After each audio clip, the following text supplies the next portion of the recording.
All right, let's see what time it is here. We are at 12:01 and we still have a couple more people coming in, so I'll just give everyone just another minute.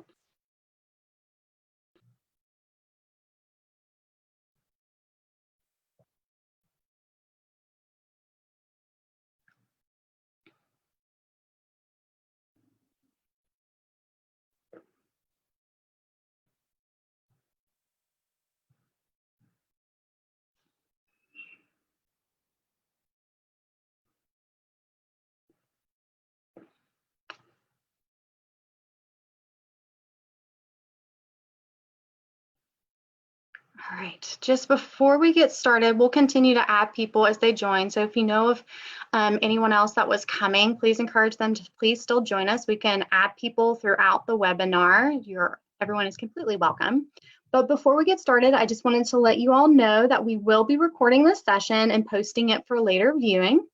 As you entered into the room, as I mentioned a second ago, your microphones were muted and cameras were turned off. You're welcome to use the chat option to ask questions at any time.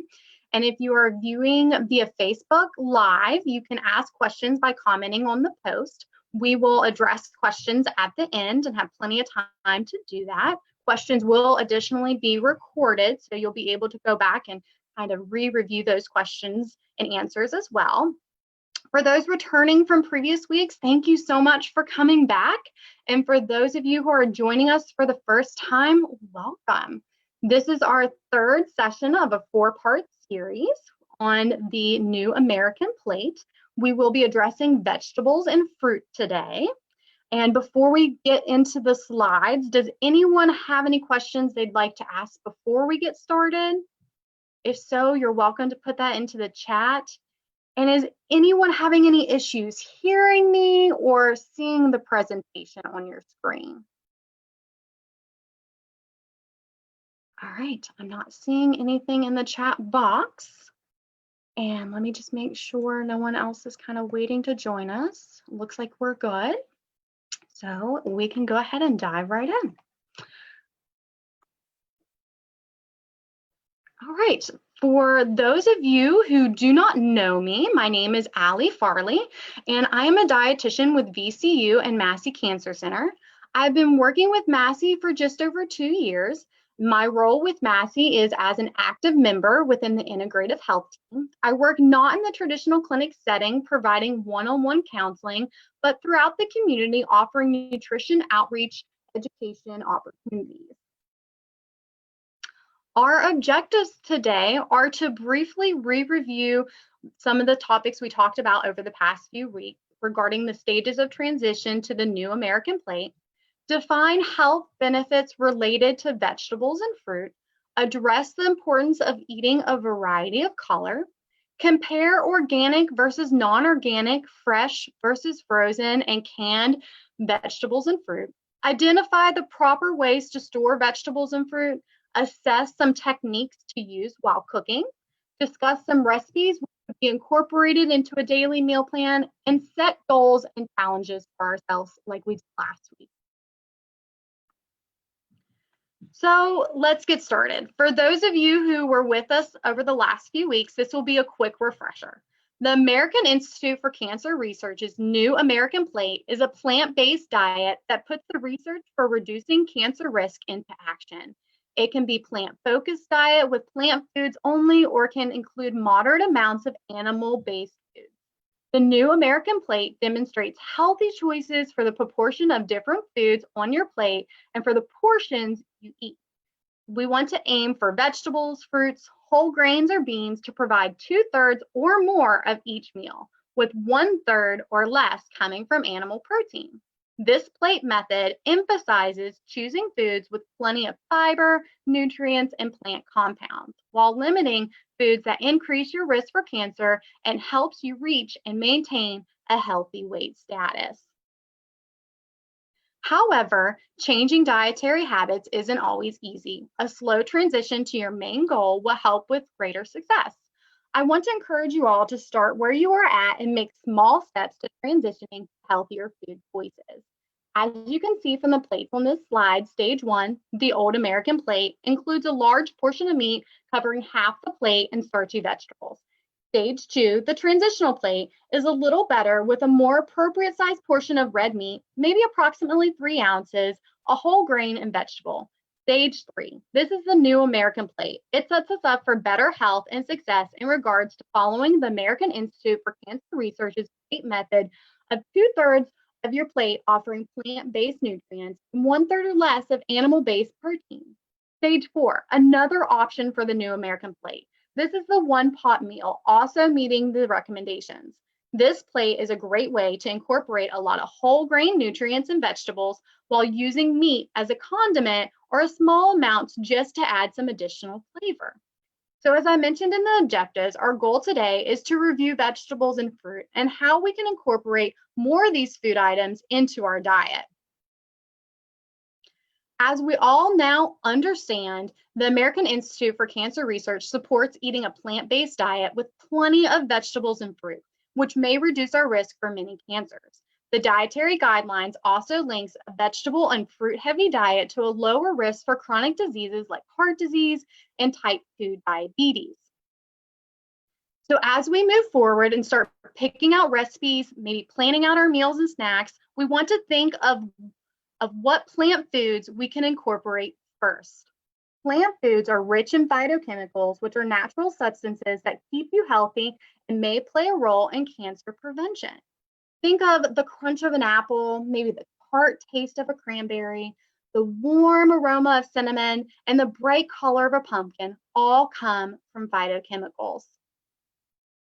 So what are our goals for intake? Well, by including vegetables and fruit at every meal, it's easy to reach 2.5 cups or even more a day, which is even better. The American Institute for Cancer Research advises at least that 2.5 cups of non-starchy vegetables and fruits per day. The USDA recommends 3.5 cups of any vegetables and fruits per day. You want to eat a variety to get the widest possible array of protective nutrients. Be sure to include vegetables that are dark green and leafy, as well as deep orange and red. Whole food sources are best. However, 1 cup of juice that's 100% fruit or vegetable counts towards your daily goal. But most of your servings should come from solid fruits and vegetables. Even if you don't reach the recommended targets, if you currently include only a small serving of vegetables and a fruit a day, adding a few extra servings will provide health benefits. It's not all or nothing.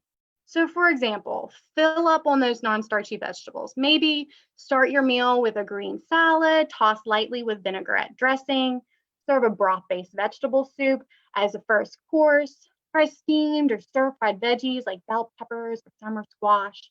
Add more color, toss some chopped apple, berries, or grapes in your green salad. Choose a black bean or corn salad for a side. As time goes on, you'll be craving and preferring more delicious vegetables and fruits. Your meals will be nutritionally packed and far more satisfying. Eating a variety of colors really does matter. Colorful fruits and vegetables contain vitamins, minerals, and fiber. These natural plant chemicals can help you promote a better health by stimulating the immune system, reducing inflammation, prevent DNA damage, and help with DNA repair, slow the growth rate of cells, while also help regulate hormones. Colorful plant foods can also help us obtain and maintain healthy weight. You feel full and satisfied after eating these foods because of their water and fiber content. With every bite, you get more nutrients and fewer calories than in highly processed foods and most animal foods. That's one important reason for filling 2/3 of your plate with plant foods. Therefore, more food, but fewer calories. Adding more color to our plates doesn't have to be difficult. We can shop for color and convenience.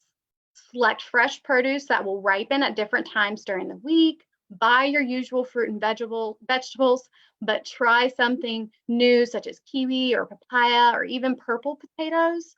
Stock up on frozen fruit for smoothies or low sodium canned vegetables and beans to add to meals. Boost the color of your favorite dishes or recipes by stuffing sandwiches with lots of vegetables such as shredded carrots, sliced peppers, cucumbers, tomatoes, onions, spinach, or even dark lettuce leaves. Add to your chicken, tuna, or seafood salad like grapes, raisins, dried apricots, celery, red onion, or grated carrots. Add extra veggies, beans, and peas to spaghetti, sauces, salads, soups, stews, and even casseroles. When shopping for convenience, don't let availability and cost bring you down. When we're comparing fresh versus frozen, they're pretty much equal. No matter how they are stored, the nutritional value of vegetables varies only slightly, whether they are fresh or frozen. Choose those without added seasonings and buy them and enjoy them often. Canned vegetables and fruits. When it comes to canned vegetables and fruits, it's perfectly fine as well.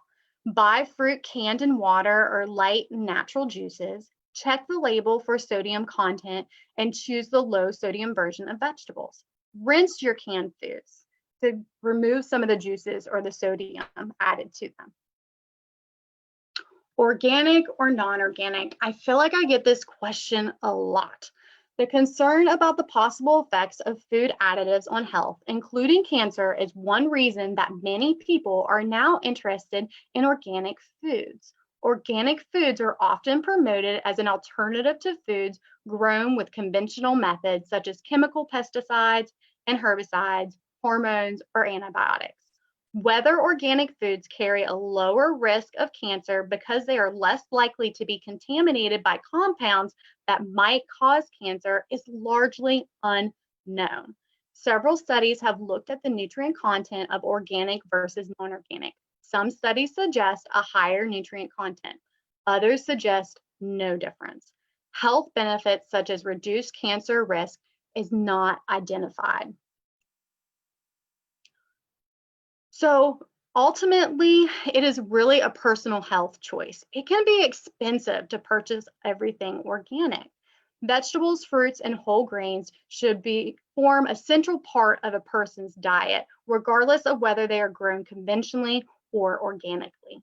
The benefits of eating fresh fruits and vegetables far outweigh the risk associated with pesticide residues. When consuming produce, remember these points. Always wash all produce, even if the package is labeled pre-wash. Wash produce under cold running tap water to remove any dirt. If there is a firm surface, such as the skin of maybe a potato, the surface can be scrubbed with a brush. We should not wash fruits and vegetables with detergent or soap. I feel like this is a hot topic right now, especially with everyone feeling like they have to clean their groceries. These products, such as the detergents and soaps, are not approved or labeled by the U.S. Food and Drug Administration for use on foods. You can actually ingest residues from the soap and detergent, or they could be absorbed into the produce. So keep all of that in mind. If you decide to choose organic produce and cost is a concern, choose organic produce that has been found to contain the highest levels of pesticide residues when grown conventionally. Use the Environmental Workers Group's Dirty Dozen and Clean 15. The Dirty Dozen, together with the Clean 15, is part of the Environmental Workers Group Annual Shopper's Guide to Pesticides in Produce, which analyzes the Department of Agriculture's test data to identify the fruits and vegetables that are most and least contaminated by pesticide residues. The most up-to-date list for 2020 was actually just released on March 25th. I have it here for you today so we can review it together. The first one is the Clean 15.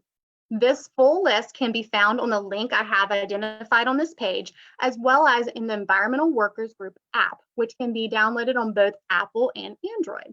The Clean 15, these are conventionally or non-organically grown produce that have been found to have the least amount of pesticides on them.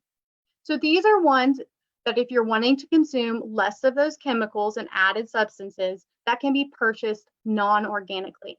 As you look through the list or you look at the pictures that I have here on the screen, you can see that most of them have a traditional thick skin. Your avocado, your corn, maybe pineapple, cantaloupe, honeydew, all have more of a thick skin.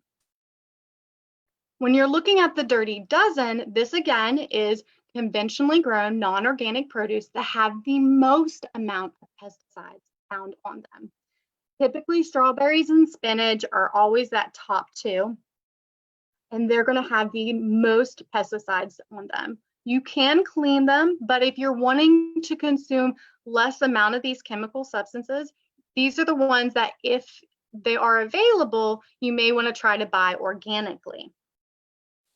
Another app that I like to use a lot when it comes to fresh produce is called the Seasonal Food Guide. It's also on Apple and Android, on the iPhone, which is Apple, or Android phones, which is at Google Play.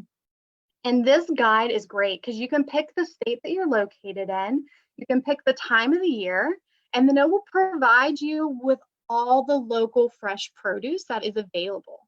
So for instance, if you were to pick apples and you click on apples, it'll tell you throughout the year when they are the best or the most fresh option. It will also tell you how to store your apple. If you want to cook your apple in a different way than eating it raw, it'll give you some techniques or tips on how to cook your apples. It will give you a full history on apples. It's a wonderful app. So it's called the Seasonal Food Guide. I strongly encourage it to a lot of people if they're purchasing a lot of fresh vegetables. So once we have all purchased our fruits and vegetables, how do we store the ones we bought fresh? Well, fruits and vegetables are often stored improperly. This improper storage causes them to go bad quickly and ultimately get thrown away. Americans toss about 19% of vegetables and 14% of fruits that they buy. We can all practice proper food storage and reduce food waste by following some of the tips and recommendations on this document. Please note that I have this document as well as the documents on the next two slides in a PDF that I'll share with you all with our recorded webinar on our Massey page, as well as in the comment section on Facebook. So don't feel like you have to jot all this down really quickly. But as you can see, some fruits and vegetables should be stored in the refrigerator, while others are cold sensitive and should be stored at room temperature. Make sure you are storing your produce in the proper place. So if you look on this list, you can see that some examples of refrigerated food items would be apples, maybe kiwi, honeydew, cauliflower, broccoli, lettuce, and a few more. Some that we don't want to refrigerate are peaches, avocados, watermelon, bananas, tomatoes. And you never really want to refrigerate your potatoes, your onions, winter squash, or garlic. You want to keep them in a cool, dark, dry cabinet, and they can last up to a month or more. Separates items too, so flavors and smells don't migrate with one another. If your produce rots after just a few days, you might be storing incompatible fruits and vegetables together. Those items that give off high levels of gas, which is actually a ripening agent, will speed the decay of sensitive foods. So store these items separately. So if you look here on our list, you can see some of our gas-releasing food items would be your apples, apricots, maybe your honeydew, avocados, your unripe bananas, and even peaches and tomatoes. Some of your gas-sensitive items that could rot more quickly if stored with your gas releasers are your ripe bananas, maybe Brussels sprouts, cabbage, carrots, cucumbers, even peas, peppers, and watermelon. However, if you want to ripen an item faster, for example, a peach put in a closed paper bag with a ripe banana will help the ripening process. From purchase to plate, we want to keep our foods safe. So don't purchase produce with mold or bruises or even cuts. Wash all your produce before eating. However, wait to wash some of your items till just before you're cutting or eating them.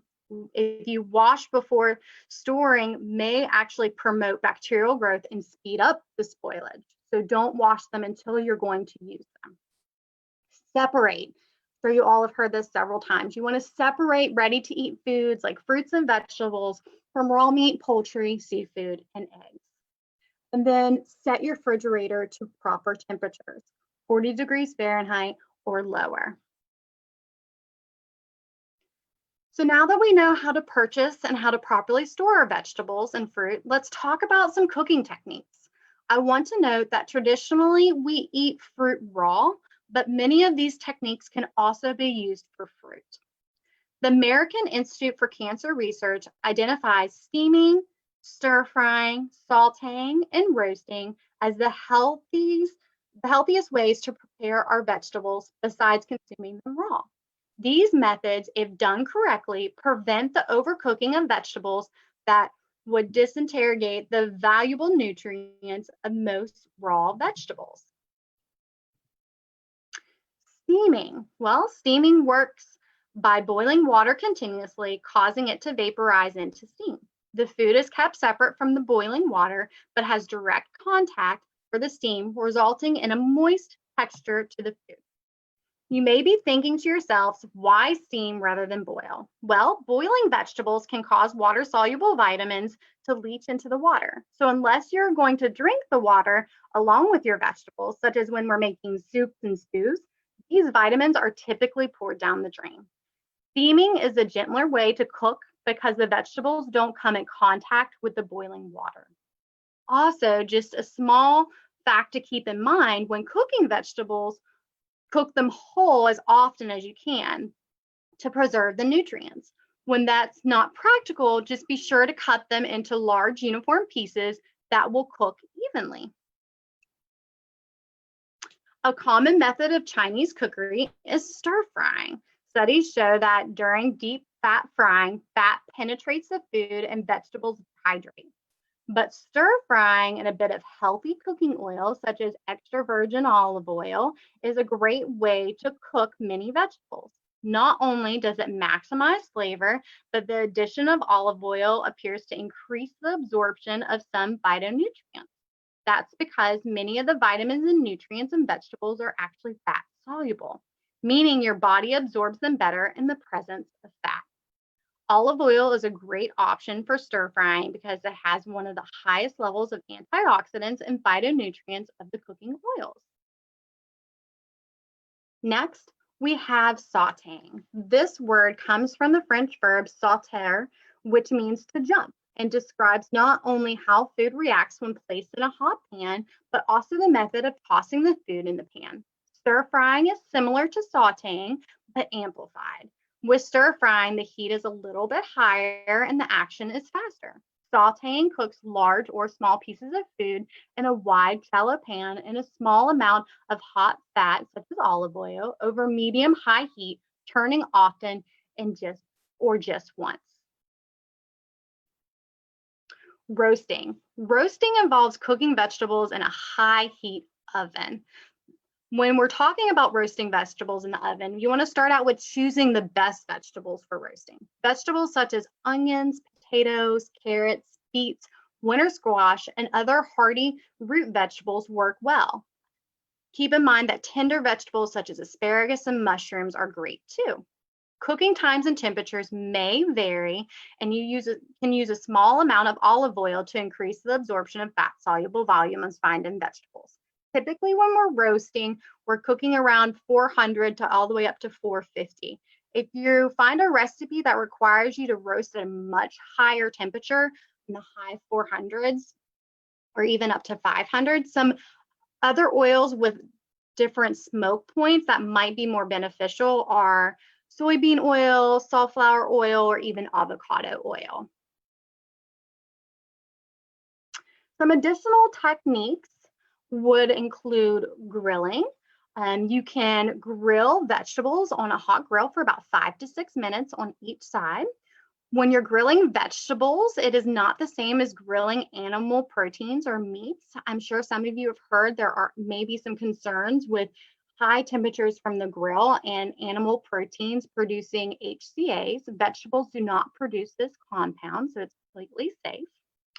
Also, there's blanching, which blanching is great for when you're going to freeze any of your vegetables. This process is Takes vegetables that are exposed to boiling water or steamed for a brief period and then rapidly placed in ice water to prevent cooking. This practice actually stops enzyme actions, which can cause loss of flavor, color, and texture. It brightens the color and helps slow down the loss of vitamins, cleanses the surface of dirt and organism. It also softens vegetables and makes them easy to pack for freezing. Frozen vegetables will maintain high quality for up to 8 to 12 months if stored properly in a container and in a proper temperature. Fruits and vegetables do not need to cause stress or worry when incorporating them into our diets. We can easily purchase, store, and prepare fruits and vegetables to improve our health. Let's look at a few recipes that I have made for my family and can be found within the recipe corner of our nutrition blog on Massey Cancer Center's resource page. Many of these recipes actually include some of the same ingredients, so there's something that you can possibly incorporate into a weekly meal plan together.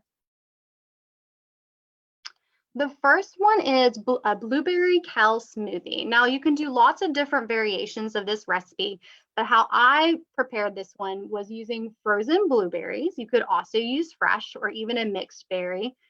I also used Greek yogurt, and then I used almond milk in mine, but you can obviously use any dairy or dairy alternative of your choice. I will note that different types of milk may alter the taste slightly. You also use a ripe banana to give it more of a creamy taste. I've also substituted an avocado for that creamy taste as well. And then 1 to 2 cups of fresh or frozen kale is perfect for this recipe. You blend all the ingredients together in a blender, and this smoothie is a great way to drink your greens. This next recipe is actually one of my favorites. It's perfect for a day like today where it's really kind of cold and been rainy over the past few days. So this kind of might warm your soul up a little bit, but this is our kale and carrot soup. Again, incorporating kale like we did in our smoothie. This recipe has minced garlic, onion, olive oil, chopped and fresh or ground ginger, whatever you may have, cinnamon sticks, bay leaves, some chopped carrots, kale, and then some partially pre-cooked sweet potato. For this recipe, what you want to do is you want to saute your garlic, diced onions, ginger, cinnamon sticks, and bay leaves in olive oil for roughly about 5 minutes on medium to high heat, just until the mixture is really tender but not brown. Next, you're going to add about 2 cups of water, some chopped carrots, reduce your temperature to medium heat, and cook your carrots until they're tender. So you can like stick your fork into them, about 20 minutes. Once carrots are tender, you're going to add your kale, your cubed sweet potatoes, and 2 more cups of water. Cook until kale is wilted but still has that bright green color. At this point, half the sweet potatoes can be smashed to thicken the broth. However, if you don't want to have a thick broth and you want more of that clear watery broth, that's fine too. Season with salt and pepper to taste, and then remove your cinnamon sticks and bay leaves prior to serving. This recipe was actually a favorite for my children. They loved the different colors and the different textures. And they liked how flavorful the taste was. It was just as good the next day as well once the flavors are really set in. All right, and then this next recipe would have been great this past weekend when it was really warm out, but will also be a great one for this summer. This is our yogurt and berry popsicle. This one I used blueberries for, frozen blueberries actually, but you can use a mixed berry or any type of frozen fruit of your choice. It has about a tablespoon of honey and then some vanilla Greek yogurt. You're going to blend put all the items in a food processor or blender and puree. And then you're going to kind of create your popsicle. You can either use a popsicle mold, or if you don't have a popsicle mold with popsicle sticks, you can actually just use paper cups and plastic spoons. So you're going to put alternating amounts of your yogurt and your fruit puree into your popsicle mold or your cup, and then stick your popsicle stick or your spoon into the top of your mold and just stick them in the freezer. I left them in overnight, but you can kind of check on them and see how long it takes. It might not take the full overnight hours to freeze them, but you can kind of check on them regularly until they're at a thickness or frozen that you'd like for them to be. To remove them from the popsicle mold, a trick is to kind of run them under hot water, or if you use a paper cup, you can just peel off the paper cup from the outside of the mold. This is a great recipe to kind of have less added sugars, but still enjoy a sweet.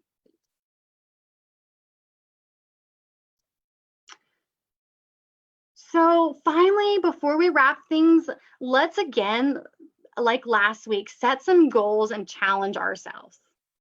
These goals that I have here do not have to be the goals that you incorporate over the next week, but maybe just something to keep in mind to give you some ideas. Aim for at least one non-starchy vegetable or fruit per meal. Revamp your food storage areas. Place plant foods front and center in the refrigerator, freezer, cabinets, and pantry. And then, like I mentioned last week and the previous week, it's not always about what foods we eat, the portion of foods that we eat, but also how active we are. It takes all three of those items to keep ourselves healthy. So physical activity is always a goal I like to incorporate in addition to the food suggestions. So last week we talked about being more active during our break times. So maybe this week, track your daily steps. Many individuals have smartphones, and if you keep your phone on you, it can give kind of an estimated amount of daily steps that you're taking, or a pedometer is a great way to track your steps as well. Track it for a full day, see where you're at. The daily recommendations for steps is 10,000 steps per day. So aim for that number, but you don't have to meet that number overnight.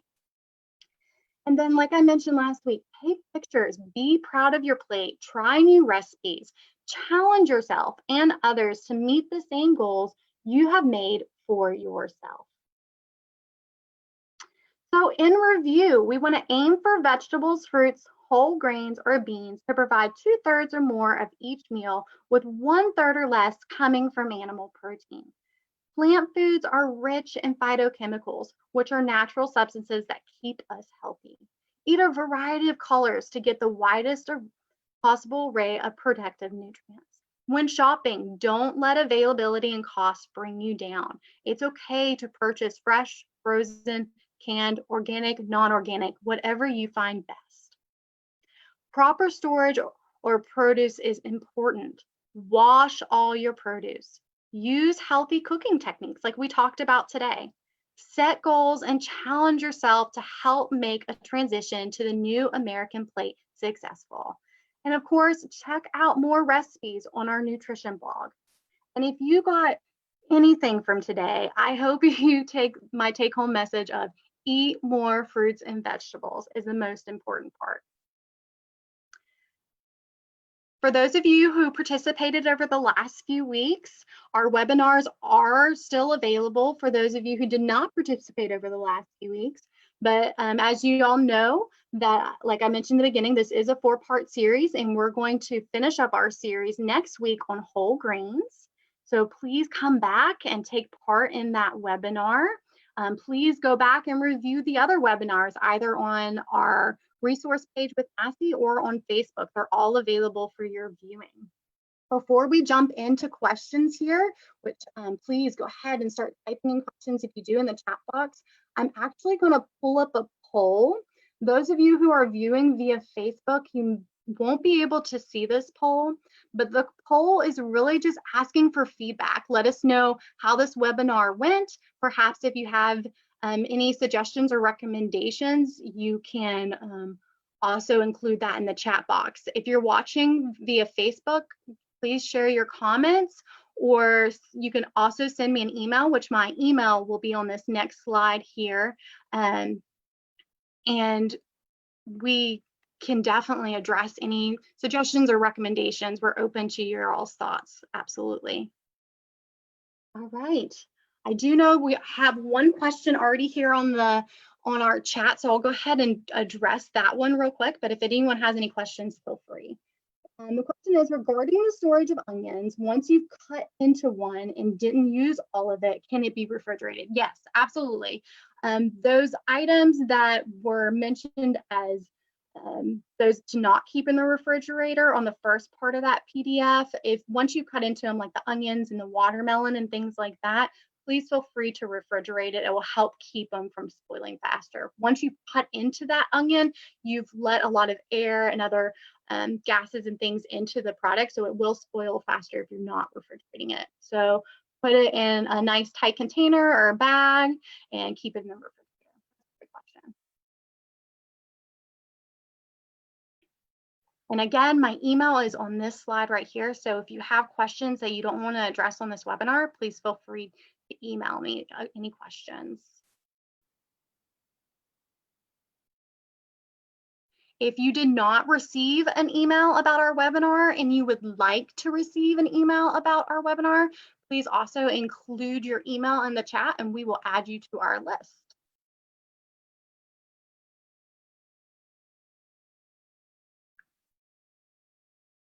All right, well, I'm not getting any more questions right now, but I will stick around. I see a couple emails popping up there, so we'll definitely get you added to our list. Oh, here we go. It says, when storing watermelons, because of their size, I will frequently cut it up and bag it into Ziploc bags. Is that okay? Yes, absolutely. That's okay. I struggle to keep watermelon in our house because we eat it so quickly. But yeah, absolutely. That's fine. As long as you're keeping it in a sealed bag or container, that's okay.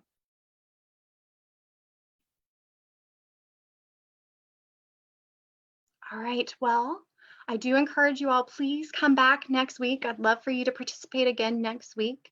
And we do hope to possibly have some future webinar options for everyone to participate in. So please keep an eye out for any other upcoming events. Thanks everybody so much for participating today and enjoy the rest of your day and your week.